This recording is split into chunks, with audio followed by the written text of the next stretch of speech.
दोस्तों, मेरा नाम अधिराज है। आज मैं आपको अपनी जिंदगी की एक ऐसी घटना बताने जा रहा हूँ जिसने उस रात हम सबकी सांसें थाम दी थी। ये कहानी है मेरे दोस्त की माँ शीला आंटी और उनकी सहेली लता आंटी की। हमारे इलाके में बिजली की समस्या बहुत पुरानी थी। हर रोज शाम होते ही ठीक 7 बजे से रात के 11 बजे तक लोड शेडिंग होती थी। मतलब पूरे 4 घंटे बिजली की कटौती। जैसे ही बत्ती गुल होती पूरा मोहल्ला घुप अंधेरे में डूब जाता था। मेरा दोस्त अपनी पढ़ाई के सिलसिले में दूसरे शहर गया हुआ था और उसके पिताजी भी अपनी नौकरी के कारण शहर से बाहर ही रहते थे। इस वजह से घर पर उसकी माँ शीला आंटी बिल्कुल अकेली रहती थी। वे घर में ही टेलरिंग का काम करती थी। उनका अकेलापन दूर करने और रात के उस डरावने अंधेरे में उनका साथ देने के लिए उनकी बचपन की सहेली लता आंटी अक्सर रात को उनके घर सोने आ जाती थी। लोड शेडिंग की वजह से हमारे इलाके में चोरी चकारी का डर भी बहुत बढ़ गया था। अंधेरे का फायदा उठाकर चोर अक्सर सूने घरों को निशाना बनाते थे। मैं उनका पड़ोसी था और चूंकि मेरे घर पर उन दिनों टीवी खराब पड़ा था तो मैं अपना ज्यादातर वक्त शीला आंटी के घर पर ही बिताता था। आंटी मुझे अपने बेटे जैसा ही मानती थी, इसलिए मुझे कभी कुछ नहीं कहती थी। कई बार तो दोपहर का खाना भी मैं उन्हीं के साथ खा लेता था। एक दिन की बात है, मैं शीला आंटी और उनकी सहेली लता आंटी साथ में बैठकर दोपहर का खाना खा रहे थे और टीवी देख रहे थे। माहौल हंसी-मजाक का था। तभी खबरों में हमारे ही शहर में हो रही चोरियों की बात चलने लगी। ये सुनकर लता आंटी के चेहरे पर चिंता की लकीरें उभर आई। उन्होंने शीला आंटी की तरफ एक अर्थपूर्ण नजर से देखा, जैसे आंखों में कोई इशारा कर रही हो। शीला आंटी ने मेरी तरफ देखा और थोड़ी झिझक के साथ बोली, अधिराज, क्या तुम आज रात को हमारे यहाँ सोने आ सकते हो? दरअसल हम दोनों घर में अकेली रहती हैं और आजकल के माहौल को देखकर हमें रात में बहुत डर लगता है। अगर तुम रहोगे तो हमें थोड़ी हिम्मत मिलेगी। मैंने उनकी परेशानी समझी और बिना किसी देरी के तुरंत हाँ कर दी। मैंने कहा, बिल्कुल आंटी, आप चिंता मत कीजिए।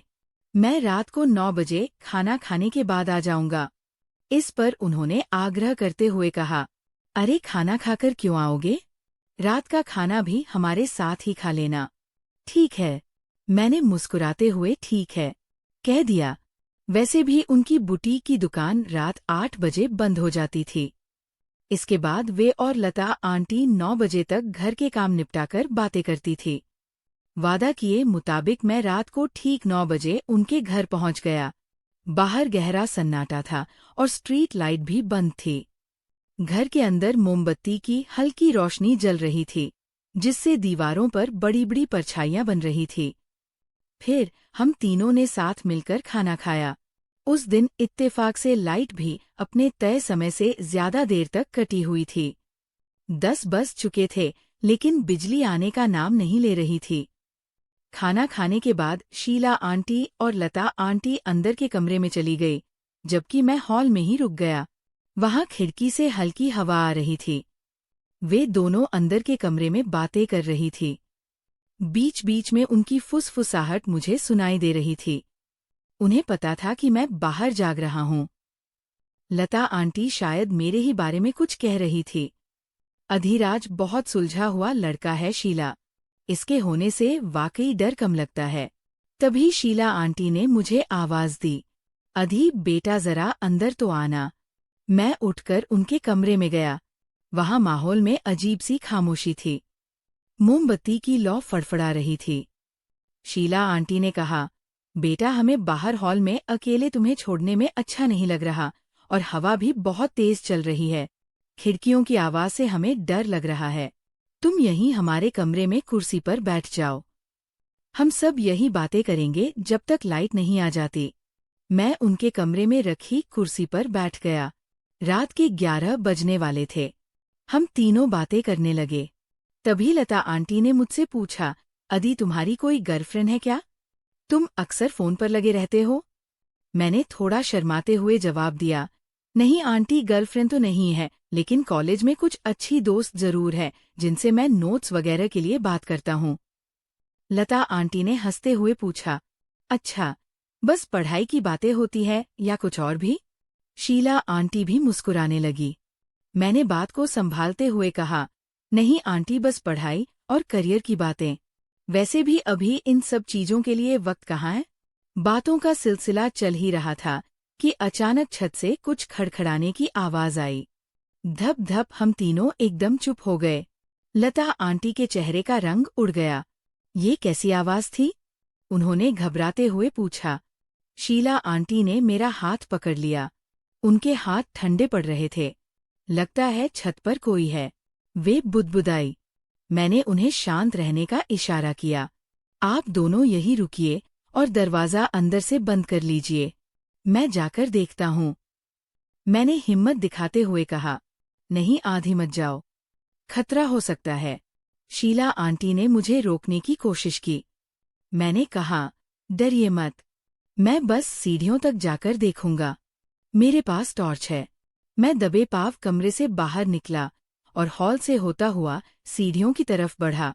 मैंने कोने में रखा एक भारी डंडा उठा लिया। मेरा दिल जोरों से धड़क रहा था, लेकिन मुझे उन दोनों की सुरक्षा करनी थी। सीढ़ियों पर चढ़ते हुए मुझे फिर से किसी के चलने की आवाज आई। कोई तो था जो अंधेरे का फायदा उठाकर नीचे उतरने की कोशिश कर रहा था। मैंने अचानक अपनी टॉर्च जलाई और ऊपर की तरफ रोशनी मारी। कौन है वहां? मैं अपनी पूरी ताकत से चिल्लाया और डंडे को रेलिंग पर जोर से मारा। रोशनी पड़ते ही दो परछाइयां जो सीढ़ियों पर थी घबरा गई। वे शायद चोर थे जो घर को अकेला समझकर आए थे। लेकिन एक मर्द की भारी आवाज सुनकर उनके होश उड़ गए। भागो, यहाँ कोई है, उनमें से एक चिल्लाया।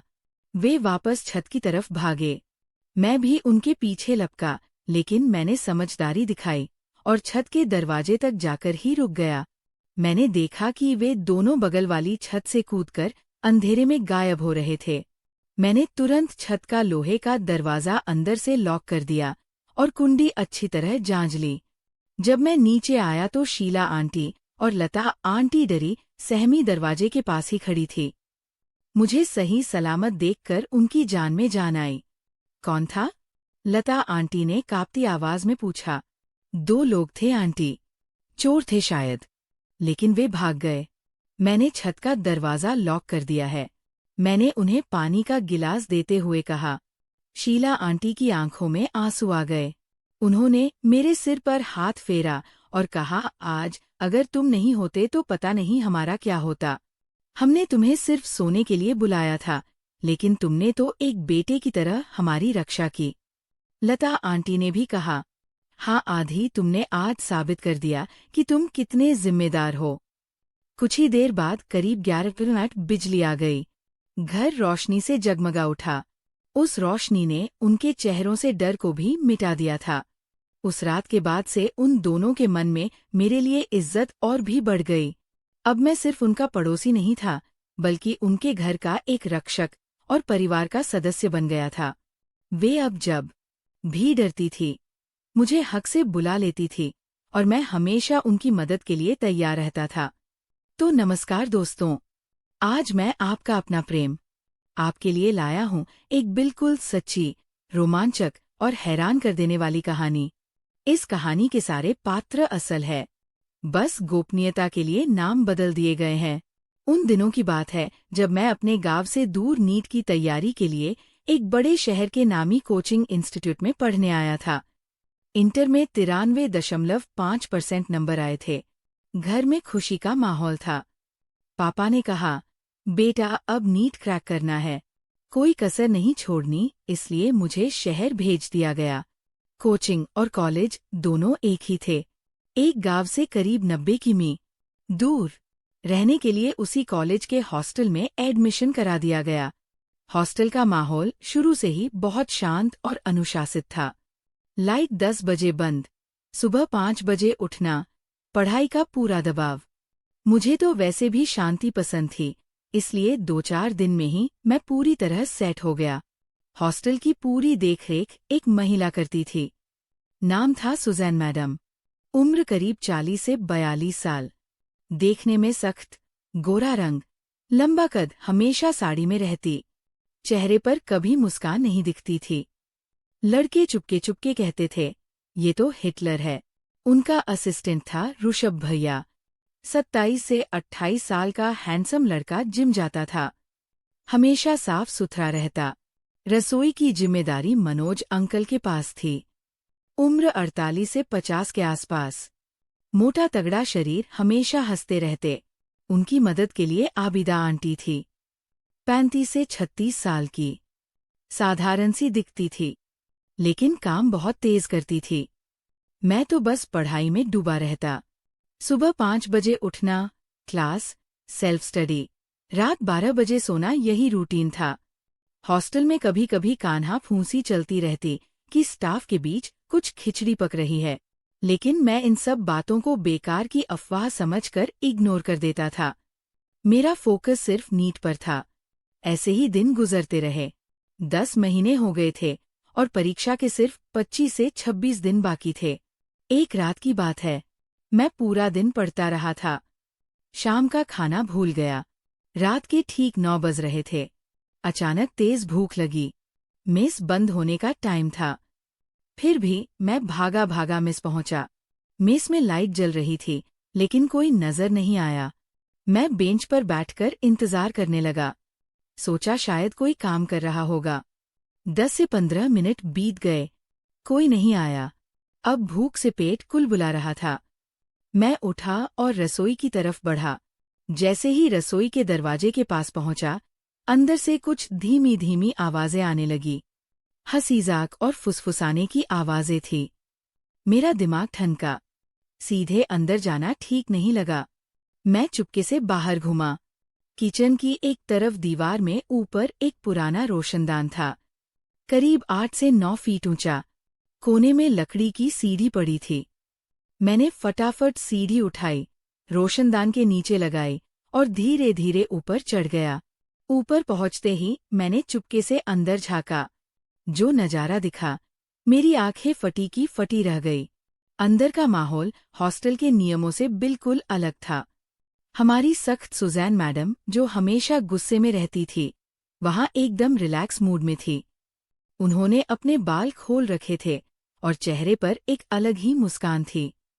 वहां टेबल पर कुछ खास खाने पीने का सामान रखा था, जैसे कोई प्राइवेट पार्टी चल रही हो। मनोज अंकल और ऋषभ भैया उनके बिल्कुल पास बैठे थे। सुजैन मैडम मनोज अंकल के कंधे पर सिर रखकर बैठी थी और ऋषभ भैया उनका हाथ थामे हुए थे। तीनों आपस में ऐसे हंस-हंस कर बातें कर रहे थे और एक दूसरे के इतने करीब थे कि यकीन ही नहीं हो रहा था। ये वही लोग हैं। वो अनुशासन, वो डर, उस कमरे में सब गायब था। वहां सिर्फ 3 लोग थे जो अपनी ही दुनिया में खोए हुए थे। मैं कुछ सेकंड तो बस देखता रह गया। दिल की धड़कनें तेज हो गई। फिर अचानक घबराहट हुई कि कहीं किसी ने देख लिया तो मेरी खैर नहीं। मैं फटाफट सीढ़ी से नीचे उतरा और दबे पांव भागकर अपने कमरे में आ गया। उस रात भूख तो गायब ही हो गई थी। बस दिमाग में वही दृश्य घूमता रहा। सोचता रहा, जो बाहर से इतना सख्त अनुशासन दिखाते हैं, उनकी असल जिंदगी कितनी अलग और रंगीन होती है।